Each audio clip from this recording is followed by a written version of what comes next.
सकट चौथ पर पढ़े ये व्रत कथा। गणेश जी आपकी संतान को देंगे दीर्घायु होने का आशीर्वाद।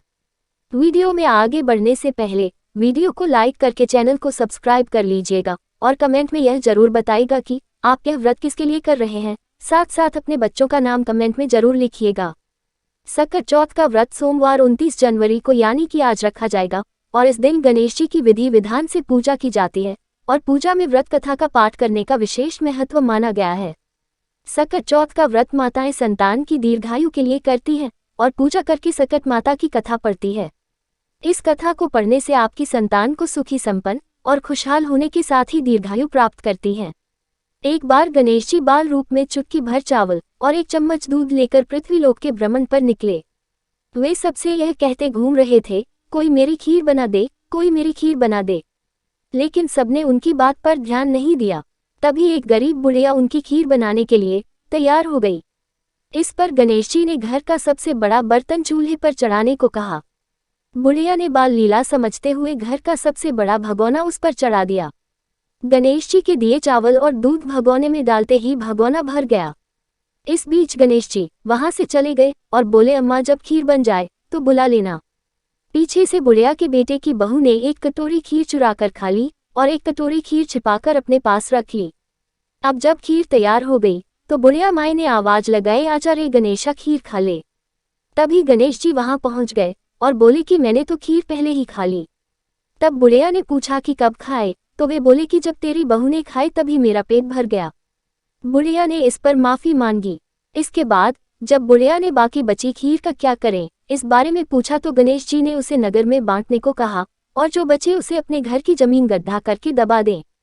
अगले दिन जब बुढ़िया उठी तो उसे अपनी झोपड़ी महल में बदली हुई और खीर के बर्तन सोने जवाहरातों से भरे मिले। गणेश जी की कृपा से बुढ़िया का घर धन दौलत से भर गया। हे गणेश जी, भगवान जैसे बुढ़िया को सुखी किया वैसे सबको खुश रखें। सकट चौथ व्रत कथा 2। किसी नगर में एक कुम्हार रहता था।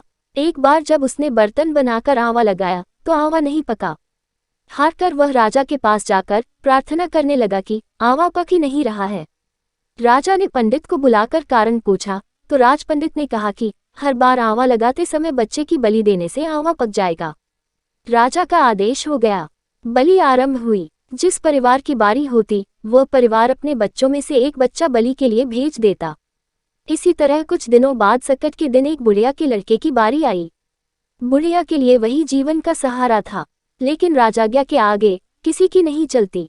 डहकी बुढ़िया सोच रही थी कि मेरा तो एक ही बेटा है, वह भी सकट के दिन मुझसे जुदा हो जाएगा। बुढ़िया ने लड़के को सकट की सुपारी और दूध का बीड़ा देकर कहा, भगवान का नाम लेकर आंवा में बैठ जाना, सकट माता रक्षा करेगी। बालक को आंवा में बैठा दिया गया और बुढ़िया सकट माता के सामने बैठकर पूजा करने लगी। पहले तो आंवा पकने में कई दिन लग जाते थे, पर इस बार सकट माता की कृपा से एक ही रात में आंवा पक गया था। सवेरे कुम्हार ने देखा तो हैरान रह गया। आंवा पक गया था, बुढ़िया का बेटा भी सुरक्षित था और अन्य बालक भी जीवित हो गए थे। नगर वासियों ने सकट की महिमा स्वीकार की तथा लड़के को भी धन्य माना। तब से आज तक सकट की विधि विधान से पूजा की जाती है। तो दोस्तों, यह रही सकट की कथा। आशा करते हैं आपको यह वीडियो पसंद आई होगी। तो इस वीडियो को लाइक करके चैनल को सब्सक्राइब कर दे और कमेंट में अपने बच्चों का नाम जरूर लिखिएगा और साथ साथ इस वीडियो को ज़्यादा से ज़्यादा लोगों के पास शेयर कर दीजिएगा। हमारे साथ इस वीडियो में अंत तक बने रहने के लिए धन्यवाद।